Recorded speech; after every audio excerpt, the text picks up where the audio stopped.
আপনি যদি একজন হোম বেকার হন তাহলে আজকের কথাগুলো আপনার কাছে খুবই পরিচিত মনে হবে। দিনের বেলা আপনাকে দেখে সবাই ভাবে, বাহ, কেক বানিয়ে আপনি কত সুন্দর একটা বিজনেস করছেন। কিন্তু তাদের অনেকেই জানে না একটা কেক বানানোর পেছনে আপনাকে কত ঘন্টার পর ঘন্টা দাঁড়িয়ে থেকে কাজ করতে হয়, কতবার ডিজাইন নষ্ট হয়, কতবার সেটা নতুন করে আবার শুরু করতে হয়, কখনো বা রাত 2টা থেকে 3টা পর্যন্ত জেগেও কাজ করতে হয়। এত কিছুর পরেও যখন কাস্টমার এসে বলে, আপু একটু ডিসকাউন্ট দেওয়া যাবে, তখনও তার সাথে হাসি মুখেই কথা বলতে হয়।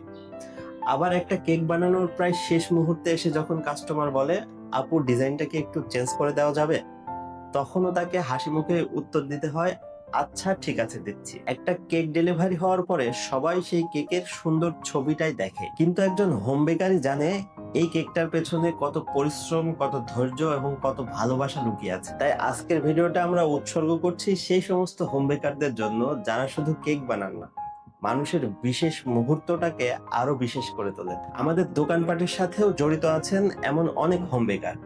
আপনাদের কষ্ট, পরিশ্রম এবং ধৈর্যকে আমরা সম্মান প্রদর্শন করছি এবং আগামী দিনে আপনাদের বিজনেসের আরো উন্নতি কামনা করে আজকের ভিডিওটা এখানেই শেষ করছি। দোকানপাটের সাথে থাকবেন। ধন্যবাদ।